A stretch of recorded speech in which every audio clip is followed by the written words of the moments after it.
ഈ CPM സംസ്ഥാന സെക്രട്ടറിയുടെ ഗോവിന്ദമാഷിൻ്റെ പ്രസ്താവന കേരളത്തിൽ ഈ വരാൻ പോകുന്ന ലോക്സഭാ തെരഞ്ഞെടുപ്പിൽ തോൽക്കുമെന്ന് ഉറപ്പായപ്പോൾ അദ്ദേഹത്തിന് സ്ഥലജല ഭ്രമം ബാധിച്ചിരിക്കുന്നു എന്നാണ് ബോധ്യമാകുന്നത്.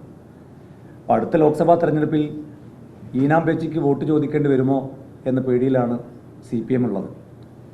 അതുകൊണ്ടാണ് സ്വന്തം പോഷക ഘടകത്തെ തന്നെ തള്ളിപ്പറയുന്നൊരു സ്ഥിതി CPMൻ്റെ സംസ്ഥാന സെക്രട്ടറിക്ക് ഉണ്ടായത്. DYFI CPMൻ്റെ സംസ്ഥാന സെക്രട്ടറി അല്ല, സംസ്ഥാന കമ്മിറ്റിയുടെ പോഷക ഘടകമല്ല എങ്കിൽ DYFIയുടെ സംസ്ഥാന സെക്രട്ടറി ഇവിടെ രാഹുൽ പറഞ്ഞതുപോലെ മലപ്പുറത്ത് മത്സരിക്കുന്ന വസീഫിനെ പിൻവലിപ്പിക്കാൻ, അല്ലെങ്കിൽ വസീഫ് തന്നെ സ്വയം ഒഴിഞ്ഞു പോകണം.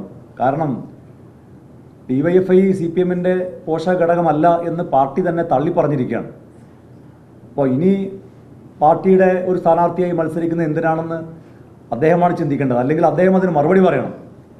CPMൻ്റെ സംസ്ഥാന നേതാവിൻ്റെ, സംസ്ഥാന സെക്രട്ടറിയുടെ ഈ വാദത്തോട് DYFI യോജിക്കുന്നുണ്ടോ?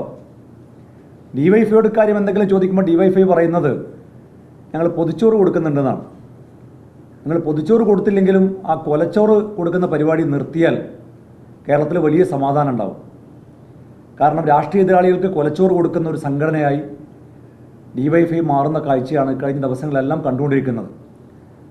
അതുകൊണ്ട് നിങ്ങൾ പോഷക ഘടകമാണോ അതല്ല നിങ്ങൾ ബഹുജന വർഗ സംഘമാണോ എന്നൊക്കെയുള്ള തർക്കം നിർത്തിയിട്ട് ബോംബുണ്ടാക്കുന്ന ഏർപ്പാട്, ആ ബോംബ് നിർമ്മാണ ഫാക്ടറി പൂട്ടാനുള്ള ഒരു തീരുമാനമാണ് പാർട്ടി തലത്തിൽ DYFIയും CPMഉം ഒന്നിച്ചെടുക്കേണ്ടത് എന്നുള്ളതാണ് ഈ ഘട്ടത്തിൽ UDYF എന്ന നിലക്ക് ഞങ്ങൾക്ക് ആവശ്യപ്പെടാനുള്ളത്.